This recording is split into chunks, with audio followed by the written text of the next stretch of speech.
Assalamualaikum warahmatullahi wabarakatuh. Kami dari kelompok 1 Mata kuliah akuntansi manajemen. Izin menjelaskan analisis UMKM terhadap Tapas Kopi. Perkenalkan, nama saya Muhammad Bagus Ramadan. Saya Muhammad Repki Ferdiansa. Saya M. Hafi Hasani. Saya Muhammad Hafiz. Saya Muhammad Aleu Topan. Sebelumnya, ini tahap tugas pertama atau tahap 1, yaitu memilih objek bisnis, menjalankan proses bisnis, dan mengidentifikasi aktivitas utama bisnis. Langkah awal latar belakang pemilihan bisnis. Yang pertama, alasan memilih Tapas Coffee. 1. Akses mudah karena kenal dengan salah satu karyawannya. Kedua, banyak diminati oleh kalangan muda hingga dewasa. Ketiga, potensi keuntungan tinggi dengan modal relatif dan fleksibel. 4. Mudah dikembangkan melalui inovasi menu dan konsep. Adapun yang kedua yaitu pertimbangan. Kenapa ada pertimbangan? Yang pertama, lokasinya strategis, dekat dengan sekolah dan perkantoran. Yang kedua, target pasar sangat jelas, anak muda dan pekerja. Yang ketiga, tren gaya hidup, nongkrong di coffee shop.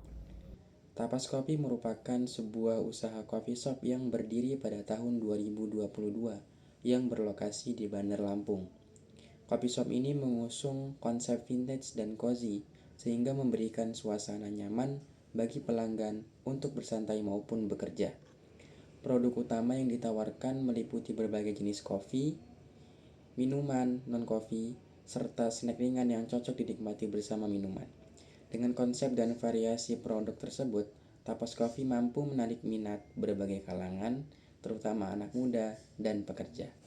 Selanjutnya, proses bisnis Tapas Coffee dari sisi bahan baku dan supplier. Untuk bahan baku utama seperti biji kopi, Tapas Coffee bekerjasama dengan petani lokal dari Lampung Barat. Hal ini tidak hanya menjaga kualitas, tetapi juga mendukung produk lokal. Selain itu, bahan tambahan seperti susu yang diperoleh dari supplier lokal, sedangkan gula dan sirup berasal dari distributor bahan minuman. Dalam proses pengadaannya, pemesanan bahan dilakukan setiap minggu. Setelah bahan datang, dilakukan quality check untuk memastikan kualitas tetap terjaga. Kemudian, bahan disimpan sesuai standar, yaitu di tempat yang kering dan bersih, agar tetap higienis dan layak digunakan. Dalam proses produksi yaitu ada yang dibagi menjadi 7 bagian. Sedangkan yang pertama adalah persiapan alat dan bahan, yaitu memastikan mesin espresso dalam kondisi bersih dan siap pakai, menyajikan grinder, timbangan, gelas saji, pitcher susu, dan sendok takar, menyiapkan bahan seperti biji, kopi, air panas bersih, susu, gula, dan sirup. Yang kedua adalah pemilihan biji kopi berkualitas, yaitu menggunakan biji kopi fresh, tidak berbau, dan disimpan di wadah kedap udara untuk menjaga aroma dan kualitas.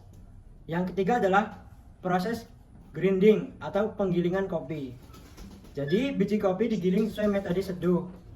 Ya, kalau halus untuk espresso, sedang atau kasar untuk manual brew. Dan ditimbang sesuai standar resep, misal 18-20 gram untuk satu shot espresso. Yang keempat adalah proses ekstraksi kopi. Yang pertama adalah espresso. Ekstraksi ini menggunakan mesin espresso dari 25-30 detik. Yang kedua adalah manual, yaitu teknik sudah seperti pour over atau press dengan waktu sesuai standar. Dan yang terakhir adalah memastikan hasil ekstraksi tidak over atau under extract, rasa tidak pahit atau terlalu asam. Yang kelima adalah penambahan bahan tambahan, yaitu seperti menambahkan susu yang telah di steam untuk latte atau cappuccino, menambahkan gula atau sirup sesuai takaran resep, dan diaduk hingga tercampur merata. Yang keenam adalah quality control atau pengecekan kualitas. Jadi sebelum menyajikan, yaitu kita harus mengecek rasa, aroma, dan tampilan minuman, seperti memastikan suhu minuman sesuai dengan standar saji dan memastikan kebersihan gelas dan presentasi. Yang ketujuh adalah penyajian sesuai standar, yaitu disajikan dalam gelas atau cup yang bersih, diberi tutup untuk take away, dan diserahkan kepada pelanggan dengan sangat ramah. Yang selanjutnya adalah produk ke konsumen. Jadi dalam tahapan ini menjelaskan alur bagaimana produk minuman kopi sampai ke tangan konsumen, mulai dari pemesanan hingga produk diterima. Yang pertama adalah konsumen memesan langsung atau via aplikasi.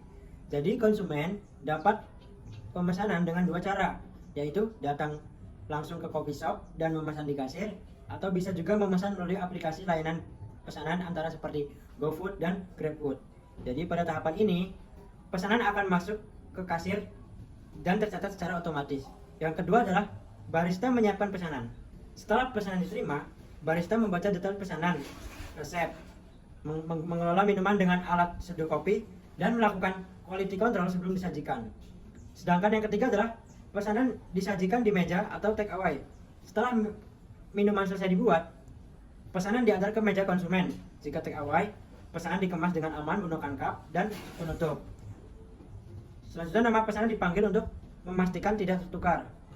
Yang keempat adalah pengiriman melalui layanan delivery untuk pesanan seperti online. Pesanan dikemas lebih rapat dan aman, diserahkan kepada deliver dari GoFood atau GrabFood. Keempat adalah pengiriman melalui layanan delivery. Untuk pesanan online, pesanan dikemas lebih rapat dan aman, diserahkan kepada driver dari GoFood atau GrabFood.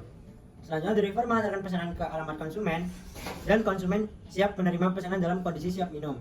Jadi, tujuan tahap produk ke konsumen yaitu yang pertama adalah memastikan pesanan sesuai dengan permintaan, menjaga kualitas rasa dan tampilan produk, memberikan pelayanan yang cepat dan tepat, dan meningkatkan kepuasan dan pengalaman konsumen. Sistem pelayanan pelanggan.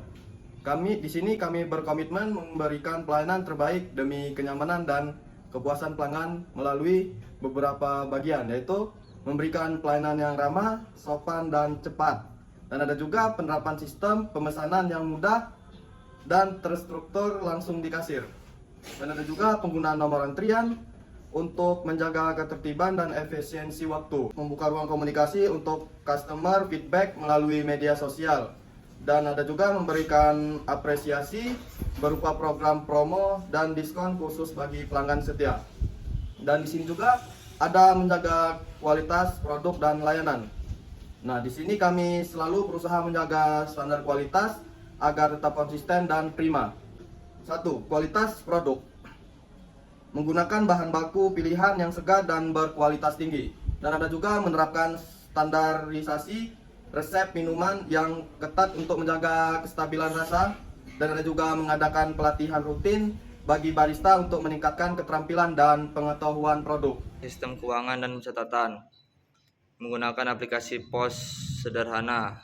Yang pertama ada pencatatan harian, yaitu penjualan dan pengeluaran. Yang kedua ada laporan keuangan bulanan, pembagian kas operasional, gaji karyawan, dan keuntungan. Aktivitas utama bisnis. Di sini ada pembelian bahan baku, pelayanan pelanggan, produksi minuman dan makanan, dan promosi pemasaran. Sebagai penutup, dapat disimpulkan bahwa Tapas Kopi memiliki peluang yang besar untuk berkembang di industri kopi shop, terutama karena tren gaya hidup masyarakat yang gemar berkumpul di tempat yang nyaman. Selain itu, proses bisnis yang dimiliki sudah cukup terstruktur, mulai dari pengadaan bahan baku, proses produksi, hingga produk sampai ke tangan konsumen. Hal ini menunjukkan bahwa operasional usaha berjalan dengan sistem yang jelas. Kunci utama keberhasilan Tapas Kopi terletak pada kualitas produk dan pelayanan yang diberikan ke pelanggan. Dengan menjaga konsistensi rasa serta pelayanan yang ramah dan cepat, kepuasan pelanggan dapat terus meningkat. Dari sisi manajemen dan keuangan, meskipun masih sederhana, sistem yang digunakan sudah cukup efektif untuk mendukung keberlangsungan usaha. Oleh karena itu, Tapas Kopi memiliki potensi untuk terus berkembang di masa depan. Sekian penyampaian dari kami. Lebih dan kurangnya mohon maaf. Wabillahi taufiq wal hidayah. Wassalamualaikum warahmatullahi wabarakatuh.